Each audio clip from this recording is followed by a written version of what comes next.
انسان کو سب سے زیادہ تکلیف تبھی ملتی ہے جب وہ غلط انسان سے اپنی زندگی کی ساری صحیح امیدیں جوڑ لیتا ہے۔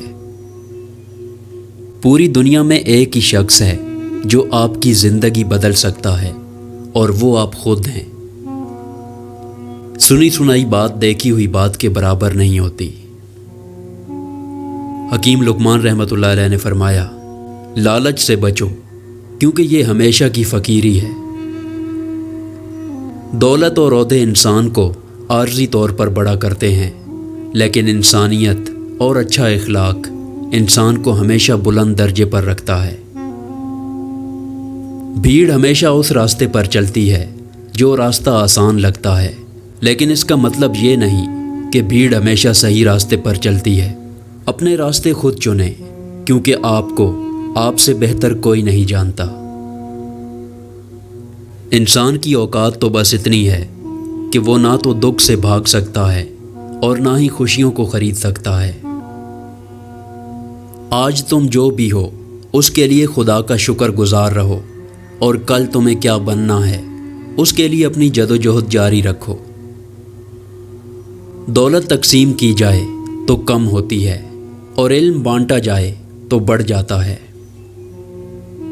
حضرت علی رضی اللہ تعالیٰ عنہ نے فرمایا، کسی انسان کو دکھ دینا اتنا آسان ہے کہ جتنا سمندر میں پتھر پھینکنا، مگر یہ کوئی نہیں جانتا کہ وہ پتھر کتنی گہرائی میں گیا ہے۔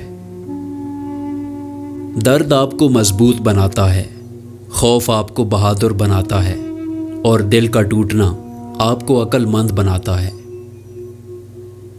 اپنی زندگی کو اس درخت کی طرح بناؤ جو تنہا کھڑے ہو کر سورج کی تپش برداشت کرتا ہے، لیکن اپنے دامن میں آنے والے کو سکون بخشتا ہے۔ فضول گفتگو سے صرف دو لوگ ہی بچ سکتے ہیں، ایک جس میں علم کی کثرت ہو اور دوسرا جس میں ذکر کی کثرت ہو۔ دنیا میں انسان اپنے مال کے ساتھ نظر آتا ہے، لیکن قیامت کے دن اپنے اعمال کے ساتھ نظر آئے گا۔ جس بستی سے حق والا محروم ہو کر نکلے وہ بستی ویران ہو جاتی ہے۔ اللہ سے محبت کرو، جب زمانہ مشکل میں ڈال دیتا ہے تو میرا رب ہزار راستے کھول دیتا ہے۔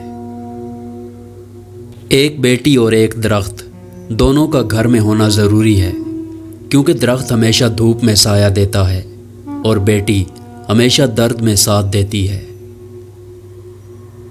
حکیم لقمان نے اپنے بیٹے سے فرمایا، اے میرے بیٹے، جو شخص یہ کہتا ہے کہ برائی کو برائی دور کرتی ہے وہ جھوٹ بولتا ہے۔ اگر وہ سچا ہے تو وہ آگ روشن کرے اور تجربہ کر لے کہ کیا ایک آگ دوسری کو بجھاتی ہے۔ برائی کو تو بھلائی دور کرتی ہے، جیسا کہ آگ کو پانی بجھاتا ہے۔ بارش رک جائے تو چھتری بوجھ لگتی ہے، ایسے ہی مطلب نکل جائے تو انسان بوجھ لگتے ہیں۔ خود کو بدلو، پھر دیکھنا تمہارے ساتھ تمہاری تقدیر بھی بدل جائے گی۔ جن رشتوں میں ایک دوسرے کو ہمیشہ دل سے عزت دی جائے وہ برے حالات یا مجبوری میں خاموش ضرور ہو جاتے ہیں، لیکن ٹوٹتے کبھی نہیں۔ احسان کے معنی یہ ہیں کہ کسی شخص کے عمل اور نیت کے برعکس آپ کا عمل ہو، یعنی جو آپ کی طرف بری نیت کے ساتھ آیا تھا وہ آپ کی طرف سے اچھا عمل لے کر جائے۔ اپنی زندگی میں سادگی اپناؤ، جتنی سادہ تمہاری زندگی ہوگی اتنی پریشانیاں کم ہوں گی۔ جب ضمیر ملامت کرنا چھوڑ دے تو سمجھ لو کہ اب انسانیت ختم ہو گئی۔ کسی کے صبر کو اتنا مت آزماؤ کہ وہ صبر کو ختم کرنے کے بعد سب کچھ ختم کر دے۔ دنیا میں تکلیفوں سے بچنے کے لیے اور آرام حاصل کرنے کے لیے خاموشی بہترین ذریعہ ہے۔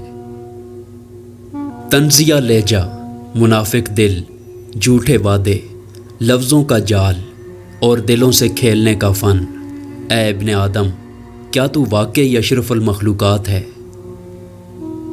اگر کسی کی یاد شدت اختیار کرے اور تم اسے کبھی بھلا نہ پاؤ تو یہ تمہارا کمال نہیں بلکہ اس کا کمال ہے، کیونکہ اس کے پیار اور خلوص میں کوئی ملاوٹ نہیں۔ ایک طرف نفرت ہے جو چند لمحوں میں محسوس کر لی جاتی ہے، اور دوسری طرف محبت ہے جس کا یقین دلانے میں زندگیاں گزر جاتی ہیں۔ اگر تم وہ کام کرو گے جو آسان ہے تو تمہاری زندگی ضرور مشکل ہوگی، لیکن اگر تم وہ کام کرو گے جو مشکل ہے تو تمہاری زندگی آسان ہو جائے گی۔ خونی رشتے وہ وٹامنز ہیں جن کے بغیر جوانی تو گزر جاتی ہے لیکن بڑھاپا نہیں گزرتا۔ خود اعتمادی سے چلتے رہنا حیران و پریشان ہو کر بھاگنے سے کہیں زیادہ بہتر ہے۔ ارسطو سے کسی نے کہا کہ میں نے ایک معتبر آدمی سے تمہارے بارے میں کچھ غلط باتیں سنی ہیں۔ ارسطو نے جواب دیا کہ غیبت کرنے والا معتبر کیسے ہو گیا؟ جب رب راضی ہونے لگتا ہے تو بندے کو اپنے عیبوں کا پتہ چلنا شروع ہو جاتا ہے، اور یہی اس کی رحمت کی پہلی نشانی ہوتی ہے۔